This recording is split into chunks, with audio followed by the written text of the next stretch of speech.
ಒಗ್ಗೂಡಿಸಿ ಮಾಡಿರುವಂತಹ ತೀರ್ಮಾನ ಇದು. ಏನಂದ್ರೆ ಈ ತೀರ್ಮಾನ, ಈ ಬಾರಿಯ ನಿರ್ಧಾರ ಬಹುಮತದ ಬಿಜೆಪಿಯ ಸರ್ಕಾರ, ಇದು ಈ ಜನತೆ ಮಾಡಿರುವಂತಹ ತೀರ್ಮಾನ. भाइयों और बहनों, कर्नाटका का ये चुनाव सिर्फ आने वाले 5 वर्षों के लिए एमएलए, मंत्री या सीएम बनाने का सिर्फ नहीं है.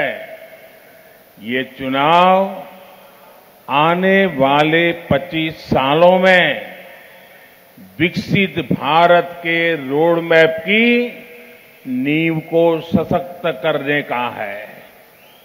अस्थिर सरकार इस तरह के बड़े विजन पर कभी काम नहीं कर सकती. अस्थिर सरकारों का कितना नुकसान होता है, ये आपने देखा है. अस्थिर सरकारों की पहचान है जनता के हित वाले निर्णय में देरी करना और भ्रष्टाचार में उतनी ही तेजी करना. हमें कर्नाटका को अस्थिर सरकार से बचाना है. हमें कर्नाटक को कांग्रेस और जेडीएस के भ्रष्टाचारी शिकंजे से बचाना है. ಅಣ್ಣ ತಮ್ಮಂದಿರೇ, ಈ ಬಾರಿಯ ಚುನಾವಣೆ ಕೇವಲ 5 ವರ್ಷಗಳ ಕಾಲ ಯಾರನ್ನೋ ಎಂಎಲ್ಎ ಮಾಡಲಿಕ್ಕೆ, ಮಂತ್ರಿ ಮಾಡಲಿಕ್ಕೆ, ಮುಖ್ಯಮಂತ್ರಿ ಮಾಡಲಿಕ್ಕೆ ನಡೆಯುವಂತಹ ಚುನಾವಣೆ ಅಲ್ಲ. ಇದು ಮುಂಬರುವಂತಹ 25 ವರ್ಷಗಳ ಕಾಲ ಈ ಭಾಗದ, ದೇಶದ, ರಾಜ್ಯದ ಅಭಿವೃದ್ಧಿಯ ಒಂದು ಚಿತ್ರಣವನ್ನ ನಾವು ನಿರ್ಮಾಣ ಮಾಡುವಂತಹ ಒಂದು ಚುನಾವಣೆ ಇದೆ. ಇದು ನಾವು ನೋಡಿದ್ದೇವೆ. ಅಸ್ಥಿರವಾದಂತಹ ಸರ್ಕಾರ ಬಂದ್ರೆ ಪ್ರಗತಿ ಆಗುವಂತಹದ್ದು ಸಾಧ್ಯವಿಲ್ಲ. ಅದು ನಾವೇ ಅನುಭವಿಸಿದ್ದೀವಿ ಈಗಾಗಲೇ. ಅಸ್ಥಿರವಾದಂತಹ ಸರ್ಕಾರದಿಂದ ಲಾಭ ಇಲ್ಲ, ನಷ್ಟವೇ ಜಾಸ್ತಿ. ಅಸ್ಥಿರ ಸರ್ಕಾರ ಇದ್ದಾಗ ದೇಶದ ಪ್ರಗತಿಗೆ ಬೇಕಾದಂತ ಯೋಜನೆಗಳನ್ನ ನಿರ್ಣಯ ಮಾಡುವಂಥದ್ದು ನಿಧಾನ ಆಗುತ್ತೆ.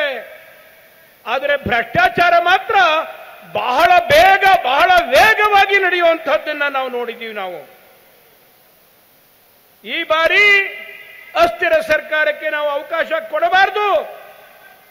ಕಾಂಗ್ರೆಸ್ ಮತ್ತು ಜೆಡಿಎಸ್ನವರ ಈ ಭ್ರಷ್ಟಾಚಾರದ ಕಪಿಮುಷ್ಟಿಯಿಂದ ಕರ್ನಾಟಕವನ್ನು ನಾವು ಬಚಾವು ಮಾಡಬೇಕಾಗಿದೆ.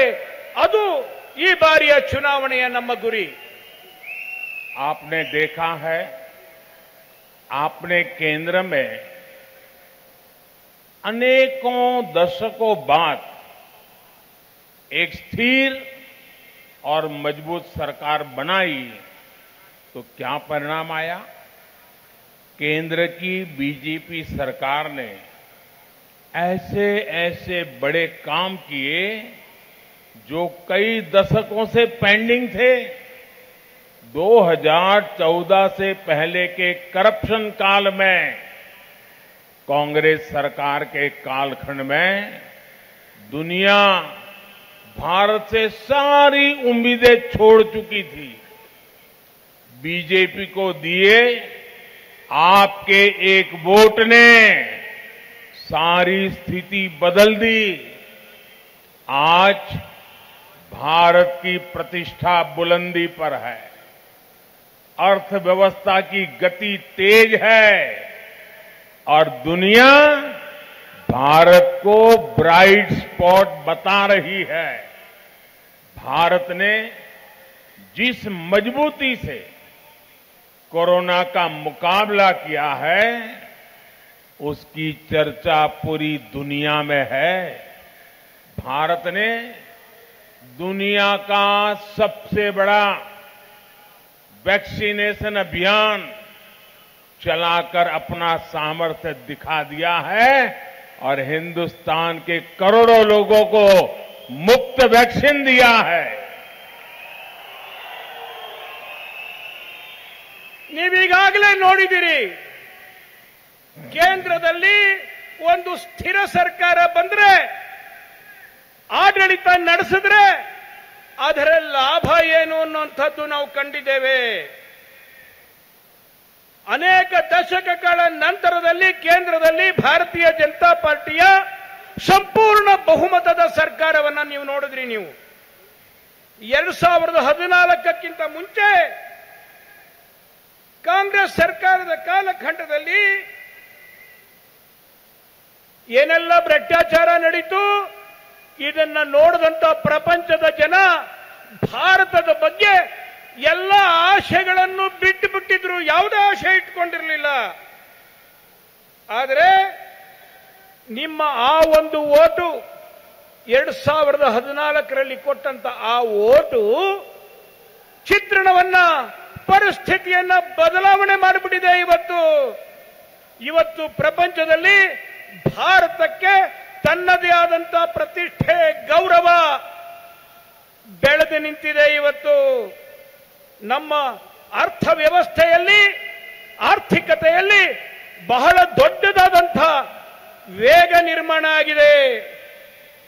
ಇವತ್ತು ಭಾರತವನ್ನ ಒಂದು ಹೊಳೆಯುವ ಜಾಗವಾಗಿ, ಹೊಳೆಯುವ ನಕ್ಷತ್ರವಾಗಿ, ಬ್ರೈಟ್ ಸ್ಪಾಟ್ ಆಗಿ ಪ್ರಪಂಚ ನೋಡೋದನ್ನ ನಾವು ನೋಡ್ತಾ ಇದ್ದೀವಿ. ನಾವು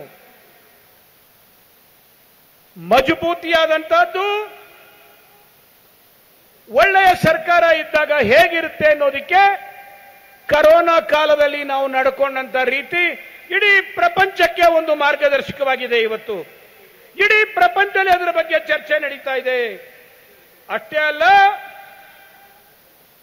ಈ ಒಂದು ವ್ಯಾಕ್ಸಿನೇಷನ್ ಅಭಿಯಾನ ಏನಿದೆ ಅದು ಭಾರತದ ಸಾಮರ್ಥ್ಯ ಏನು ಅನ್ನೋದನ್ನ ಪ್ರಪಂಚಕ್ಕೆ ತೋರಿಸಿಕೊಟ್ಟಿದೆ. ಇವತ್ತು भाई और बहनों, बीजेपी का संकल्प कर्नाटका को भारत का नंबर 1 राज्य बनाने का है। इसलिए कर्नाटका में डबल इंजन की सरकार जरूरी है। जितने दिन यहां बेंगलुरु में कांग्रेस जेडीएस का गठबंधन रहा, कर्नाटका के विकास पर भी ब्रेक लग गया। जब कर्नाटका में डबल इंजन की सरकार बनी, तब यहां के विकास ने नई गति पकड़ी। साथियों, जैसे आपने केंद्र में तेज गति वाला इंजन लगा रखा है, तो कर्नाटका में भी वैसा ही इंजन बने रहना जरूरी है। कांग्रेस का कमजोर और आउटडेटेड इंजन कभी कर्नाटका का विकास नहीं कर सकता। ಬಿಜೆಪಿ ಈ ಬಾರಿ ಒಂದು ಸಂಕಲ್ಪವನ್ನು ಮಾಡಿದೆ. ಕರ್ನಾಟಕವನ್ನ ಇಡೀ ದೇಶದಲ್ಲಿ, ಭಾರತ ದೇಶದಲ್ಲಿ ನಂಬರ್ 1 ರಾಜ್ಯವನ್ನಾಗಿ ಮಾಡಬೇಕು ಅನ್ನುವಂಥದ್ದು ಭಾರತೀಯ ಜನತಾ ಪಾರ್ಟಿಯ ಸಂಕಲ್ಪ. ಇದಕ್ಕೆ ಅತ್ಯಂತ ಅವಶ್ಯಕವಾದಂತಹದ್ದು ಡಬಲ್ ಇಂಜಿನ್ ಸರ್ಕಾರ ಬೇಕು. ಈ ಹಿಂದೆ ಕಾಂಗ್ರೆಸ್ ಮತ್ತು ಜೆಡಿಎಸ್ನ ಸರ್ಕಾರ ಇದ್ದಾಗ ಯಾವ ರೀತಿ ನಡೀತು ಅಂತ ನಾವು ನೋಡಿದ್ದೇವೆ. ಅವರು ಯಾವುದೇ ವಿಕಾಸವನ್ನ, ಅಭಿವೃದ್ಧಿಯನ್ನ ಮಾಡಲಿಕ್ಕೆ ಮನಸ್ಸನ್ನೇ ಮಾಡಲಿಲ್ಲ. ಅದಕ್ಕೆ ಬ್ರೇಕ್ ಹಾಕ್ತಾ ಇದ್ರು. ಆದ್ರೆ ಮತ್ತಿನ್ನೊಮ್ಮೆ ಡಬಲ್ ಇಂಜಿನ್ ಸರ್ಕಾರ ಬಂತು. ಸರ್ಕಾರ ಬಂದ ನಂತರದಲ್ಲಿ ಅಭಿವೃದ್ಧಿಯ ವೇಗ ಹೆಚ್ಚಾಗಿದ್ದನ್ನ ನಾವು ನೋಡ್ತಾ ಇದ್ದೇವೆ. ಅಷ್ಟೇ ಅಲ್ಲ, ಈ ಬಾರಿ ಈ ಒಂದು ಅಭಿವೃದ್ಧಿಯನ್ನ ನಾವು ಮುಂದುವರಿಸಬೇಕಾದಂತ ಅವಶ್ಯಕತೆ ಇದೆ, ಅನಿವಾರ್ಯತೆ ಇದೆ. ಅದಕ್ಕೆ ಕೇಂದ್ರದ ಸರ್ಕಾರದಲ್ಲಿರುವಂತಹ ಎಂಜಿನ್ ಎಷ್ಟು ಒಳ್ಳೆಯ ಸಾಮರ್ಥ್ಯದ ಎಂಜಿನ್ ಇದೆಯೋ, ಎಷ್ಟು ವೇಗವಾಗಿ ಹೋಗುತ್ತೋ ಎಂಜಿನ್, ಅಂಥದೇ ಒಂದು ಇಂಜಿನ್ ಅನ್ನ ಕರ್ನಾಟಕದಲ್ಲೂ ನಾವು ಸ್ಥಾಪನೆ ಮಾಡಬೇಕು. ಅದು ಕಾಂಗ್ರೆಸ್ನ ಆ ಒಂದು ದುರ್ಬಲವಾದಂತಹ ಇಂಜಿನ್ನು, ಔಟ್ಡೇಟೆಡ್ ಅಂದ್ರೆ ಕಾಲಬಾಹಿರವಾದಂತಹದ್ದು. ಇನ್ನು ಸರಿಯಾಗಿ ಹೇಳಬೇಕು ಅಂದ್ರೆ ಗುಜರಿ ಇಂಜಿನ್. ಅದನ್ನ ಇಟ್ಕೊಂಡ್ರೆ ದೇಶದಲ್ಲಿ, ಕರ್ನಾಟಕದಲ್ಲಿ ಯಾವುದೇ ಅಭಿವೃದ್ಧಿ ವಿಕಾಸ ಆಗುವುದಿಲ್ಲ. साथियों, डबल इंजन सरकार आधुनिक कनेक्टिविटी के लिए जो काम कर रही है वो इस पूरे क्षेत्र में नई संभावनाएं बनाएगा.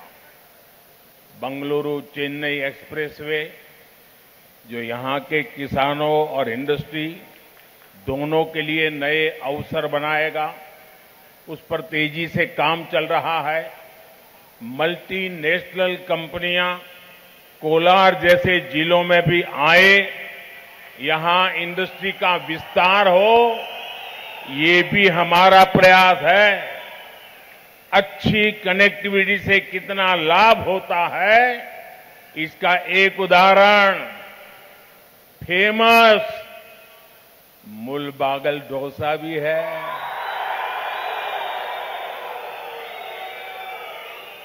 अच्छी कनेक्टिविटी ने इस डोसे का स्वाद दूर दूर तक पहुंचा दिया है.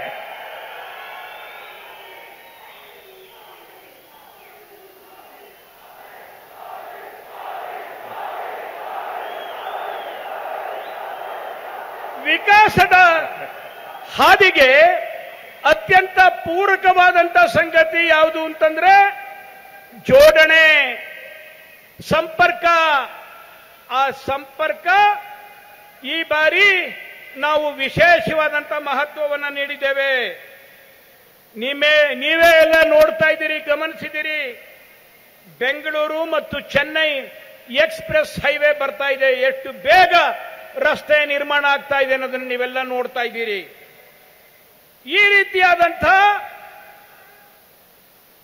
ಒಂದು ಸಂಬಂಧ ಜೋಡಣೆಯ ಕೆಲಸ, ಕನೆಕ್ಟಿವಿಟಿ, ರಸ್ತೆ ಜೋಡಣೆ, ಇತರ ಜೋಡಣೆಗಳಿಂದಾಗಿ ಅನೇಕ ಬಹುರಾಷ್ಟ್ರೀಯ ಕಂಪನಿಗಳು ಕೋಲಾರದಂಥ ಜಿಲ್ಲೆಗೂ ಸಹ ಬರ್ತಾ ಇದ್ದಾವೆ.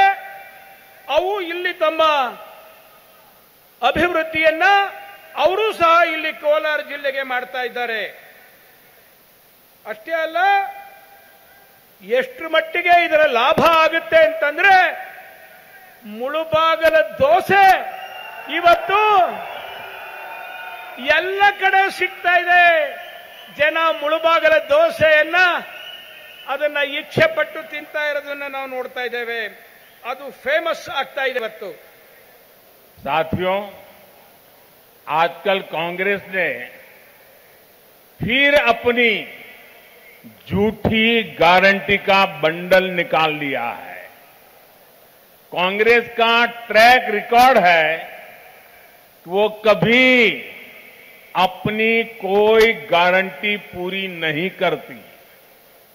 2005 में कांग्रेस ने देश के लोगों को गारंटी दी थी कि वो साल 2009 तक हर घर तक बिजली पहुंचा देगी. कांग्रेस ने 2014 तक शासन किया. उनके पास अपनी दी हुई गारंटी को पूरा करने के लिए करीब 1 दशक का समय था. 10 साल थे. 2014 में जब हमने सरकार बनाई तो हम दंग रह गए. हर घर तक को बिजली छोड़िए, कांग्रेस ने हर गांव तक भी बिजली नहीं पहुंचाई थी। देश में दूर दराज के गरीब और पिछड़े इलाकों के 18,000 गांव ऐसे थे जहां बिजली नहीं पहुंची थी। देश में 2.5 करोड़ से ज्यादा घर भी बिना बिजली के अंधेरे में थे। बीजेपी सरकार ने प्रण लिया और हमने सिर्फ 1,000 दिन में 18,000 गांवों तक और 2.5 करोड़ लोगों तक बिजली पहुंचाकर दिखाई। गारंटी दी कांग्रेस ने, धोखा दिया कांग्रेस ने और काम पूरा किया भाजपा ने। काम पूरा किया, काम पूरा किया, काम पूरा किया। ಸ್ನೇಹಿತರೆ, ಇತ್ತೀಚೆಗೆ ಕಾಂಗ್ರೆಸ್ನವರು ಒಂದು ಸುಳ್ಳು ಗ್ಯಾರಂಟಿ ಕಾರ್ಡ್ಗಳ ಬಂಡಲ್ಗಳನ್ನೇ ಕೊಡ್ಲಿಕ್ಕೆ ಪ್ರಾರಂಭ ಮಾಡಿದ್ದಾರೆ. ಈ ಗ್ಯಾರಂಟಿ ಕಾರ್ಡ್ಗಳು ಯಾವತ್ತೂ ಪೂರ್ಣ ಆಗೇ ಇಲ್ಲ. 2005ರಲ್ಲಿ ಅವರು ಈ ದೇಶದ ಜನತೆಗೆ ಅಧಿಕಾರಕ್ಕೆ ಬಂದಾಗ ಒಂದು ಗ್ಯಾರಂಟಿಯನ್ನು ಕೊಟ್ಟರು. ಅದೇನೆಂದ್ರೆ ದೇಶದ ಪ್ರತಿಯೊಂದು ಹಳ್ಳಿಗೆ ವಿದ್ಯುತ್ ಶಕ್ತಿಯನ್ನ ನಾವು ತಲುಪಿಸ್ತೇವೆ ಅನ್ನೋ ಆಶ್ವಾಸನೆಯನ್ನು ಕೊಟ್ಟರು. 2005 ಆಯ್ತು, 2009 ಆಯ್ತು, ಮತ್ತಿನ್ನೊಂದು ಚುನಾವಣೆ ಬಂತು. 2014ವರೆಗೂ 10 ವರ್ಷಗಳ ಕಾಲ ಅವರು ರಾಜ್ಯ ಮಾಡಿದ್ರು. ಆದರೆ ಈ ಒಂದು ಗ್ಯಾರಂಟಿಯನ್ನ ಏನು ಕೊಟ್ಟಿದ್ರು ಇದರ ಕಡೆಗೆ ಅವರ ಗಮನವೇ ಇರಲಿಲ್ಲ. 2014ರಲ್ಲಿ ನಾವು ಅಧಿಕಾರಕ್ಕೆ ಬಂದಾಗ ನಾವು ನೋಡಿದ್ವಿ, ಪರಿಸ್ಥಿತಿಯನ್ನು ನೋಡಿ ನಮಗೆ ಆಶ್ಚರ್ಯ ಆಗೋಯ್ತು. ಏನು ಸ್ಥಿತಿ ನಿರ್ಮಾಣ ಮಾಡಿದ್ದಾರೆ ಅಂತ. ಮನೆ ತನಕ ವಿದ್ಯುತ್ ಅನ್ನು ತಲುಪಿಸೋದಿರಲಿ, ಹಳ್ಳಿಯವರೆಗೂ ಸಹ ಇವರು ವಿದ್ಯುತ್ ಅನ್ನು ತಲುಪಿಸಿರಲಿಲ್ಲ. ಇಡೀ ದೇಶದಲ್ಲಿ 18,000 ಹಳ್ಳಿಗಳಿಗೆ ಅವರು ಇನ್ನೂ ವಿದ್ಯುತ್ ಅನ್ನು ತಲುಪಿಸಿರಲಿಲ್ಲ. ಅವರು ನಾವು ಅಧಿಕಾರಕ್ಕೆ ಬಂದಾಗ ನಾವು ಒಂದು ಮಾತನ್ನ ಹೇಳಿದ್ವಿ, ಕೇವಲ 1,000 ದಿನದಲ್ಲಿ ನಾವು ಈ ಎಲ್ಲ 18,000 ಹಳ್ಳಿಗಳಿಗೆ ವಿದ್ಯುತ್ತನ್ನು ತಲುಪಿಸ್ತೇವೆ, ಬಹುತೇಕ ಮನೆಗಳಿಗೆ ನಾವು ವಿದ್ಯುತ್ತನ್ನು ತಲುಪಿಸ್ತೇವೆ ಅಂತ ಹೇಳಿ ಆ ಕೆಲಸವನ್ನು ನಾವು ಮಾಡಿ ಮುಗಿಸಿದ್ವಿ. ನಾವು ಈ ಹಿಂದೆ ಜನತೆಗೆ ಗ್ಯಾರಂಟಿ ಕೊಟ್ಟಿದ್ದು ಕಾಂಗ್ರೆಸ್, ಮೋಸ ಮಾಡಿದ್ದು ಕಾಂಗ್ರೆಸ್. ಆದರೆ ಅವರ ಗ್ಯಾರಂಟಿಯನ್ನ ಪೂರ್ಣ ಮಾಡಿದ್ದು, ಸಾಕಾರ ಮಾಡಿದ್ದು ಅದು ನಮ್ಮ ಸರ್ಕಾರ, ಬಿಜೆಪಿ ಸರ್ಕಾರ. ಅವರಿಗೆ ಅವರ ಗ್ಯಾರಂಟಿ ಕಾರ್ಡ್ ಬಗ್ಗೆ ಯಾವುದೇ ವಿಶ್ವಾಸವೂ ಇಲ್ಲ, ನಂಬಿಕೆಯೂ ಇಲ್ಲ. ಬರೀ ಮೋಸ ಮಾಡುವುದಷ್ಟೇ ಅವರು ಕಲ್ತಿರುವಂತಹದ್ದು. साथियों, जब कोई पार्टी अपने मैनिफेस्टो में कुछ लिखती है तो वो किसी संकल्प से कम नहीं होता है। जनता जनार्दन को दिया हुआ वादा होता है, उसमें धोखा करना बहुत बड़ा पाप होता है। साथियों, ये किसानों का क्षेत्र है। मैं आपको एक और गारंटी के बारे में बताना चाहता हूं जो कांग्रेस ने किसानों को दी थी, और वो भी 2004 में। आज से करीब 20 साल पहले अपने घोषणा पत्र में कांग्रेस ने किसानों से वादा किया था कि वो किसानों के लिए डायरेक्ट इनकम सपोर्ट स्कीम लागू करेगी। किसानों ने उन्हें वोट दिया, लेकिन वोट पाने के बाद कांग्रेस ने हाथ ऊपर कर लिए। 2009 में उनके मैनिफेस्टो में फिर से वही वादा किया गया।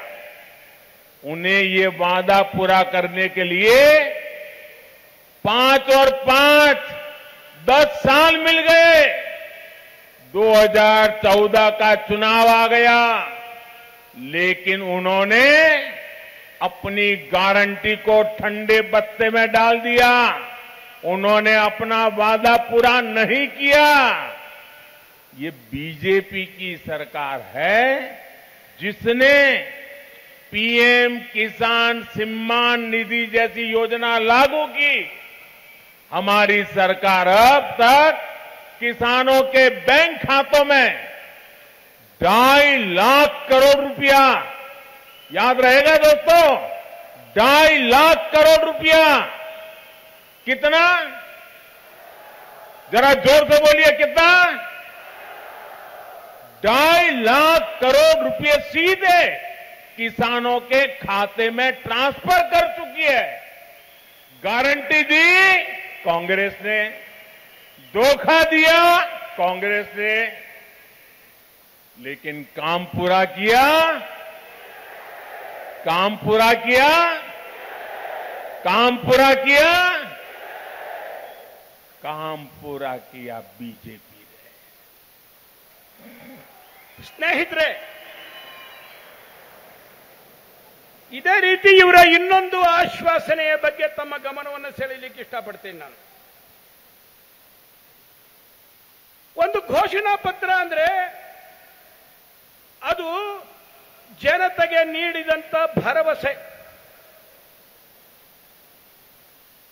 ಆ ಘೋಷಣಾ ಪತ್ರದ ರೀತಿ ನಡೆಯದೇ ಇರುವಂತದ್ದು ಜನತಾ ಜನಾರ್ದನನಿಗೆ ಮಾಡುವಂತಹ ದ್ರೋಹ. ಇದೊಂದು ದೊಡ್ಡ ಪಾಪ. ಇದು 2004ರಲ್ಲಿ ಕಾಂಗ್ರೆಸ್ನವರು ಈ ದೇಶದ ರೈತರಿಗೆ ಒಂದು ಆಶ್ವಾಸನೆಯನ್ನ, ಒಂದು ಭರವಸೆಯನ್ನು ಕೊಟ್ಟರು.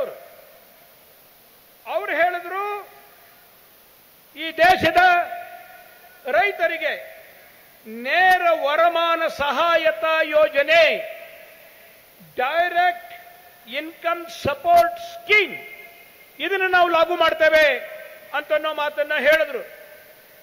2004ರಲ್ಲಿ ಹೇಳಿದ್ರು. 2009 ತನಕ ಏನೂ ಮಾಡಲಿಲ್ಲ. 2009ರ ಅವರ ಘೋಷಣಾ ಪತ್ರದಲ್ಲಿ ಮತ್ತೊಮ್ಮೆ ಅದನ್ನೇ ಬರ್ಕೊಂಡ್ರು. 2014 ತನಕ ನೋಡಿದ್ವಿ, ಏನೂ ಮಾಡಲಿಲ್ಲ. ಅವರು ಯಾವುದೇ ರೀತಿಯಾದಂಥ ಯೋಜನೆಯನ್ನೇ ತರಲಿಲ್ಲ. ಅವರು ಮ್ಯಾನಿಫೆಸ್ಟೋನಲ್ಲಿ ಬರೆದಿದ್ದು, ಆದರೆ ಇದರ ಬಗ್ಗೆ ಯಾವುದೇ ಯೋಜನೆಯನ್ನ ಕಾರ್ಯಗತ ಮಾಡುವಂತ ಮನಸ್ಸನ್ನೇ ಕೊಟ್ಟು. तो आप सुन रहे थे प्रधानमंत्री नरेंद्र मोदी को चुनावी सभा को संबोधित कर रहे थे कर्नाटक में। इसी बीच एक और बड़ी खबर आपको बताएं, आज मन की बात के 100वें एपिसोड का प्रसारण हुआ। 100वें एपिसोड में प्रधानमंत्री नरेंद्र मोदी ने कई अहम बातें कही। मन की बात देशवासियों की अच्छाइयों का पर्व है। मन की बात से हर आयु वर्ग के लोग जुड़े। मन की बात से कई समाधान मिले। मन की बात जिस विषय से जुड़ा वो जन आंदोलन बन गया। तो ये बातें प्रधानमंत्री नरेंद्र मोदी ने आज मन की बात कार्यक्रम के 100वें एपिसोड के दौरान कही। और इस दौरान आपको बता दें कि पीएम मोदी ने जो आज मन की बात के कार्यक्रम को संबोधित किया, इस दौरान कई दिग्गज जो हैं वो मन की बात सुनते नजर आई। ये तस्वीरें हम आपको दिखा रहे हैं। केंद्रीय गृह मंत्री अमित शाह को आप देख सकते हैं, नितिन गडकरी केंद्रीय परिवहन मंत्री, बीजेपी के राष्ट्रीय अध्यक्ष जेपी नड्डा को आप तस्वीरों के जरिए देख सकते हैं, राजनाथ सिंह, निर्मला सीतारमण। तो इन तस्वीरों में आप देख सकते हैं कि बीजेपी के तमाम दिग्गज जो हैं वो मन की बात कार्यक्रम को सुनते नजर आए। अमित शाह, नितिन गडकरी, जेपी नड्डा, निर्मला सीतारमण, राजनाथ सिंह। तो आज 100 एपिसोड मन की बात कार्यक्रम के पूरे हो गए। 2014 से इस कार्यक्रम की शुरुआत हुई थी और अब इस कार्यक्रम के 100 एपिसोड पूरे हो चुके हैं। इन तस्वीरों के जरिए आप समझ सकते हैं कि आज कितना जबरदस्त उत्साह रहा। ये तस्वीरें अब आपको दिखा रहे हैं। एकनाथ शिंदे महाराष्ट्र के मुख्यमंत्री, पुष्कर सिंह धामी उत्तराखंड के मुख्यमंत्री, मनोहर लाल हरियाणा के मुख्यमंत्री, शिवराज सिंह चौहान मध्य प्रदेश के मुख्यमंत्री, भूपेंद्र पटेल गुजरात के मुख्यमंत्री, तो ये सभी आज मन की बात कार्यक्रम को सुनते नजर आए।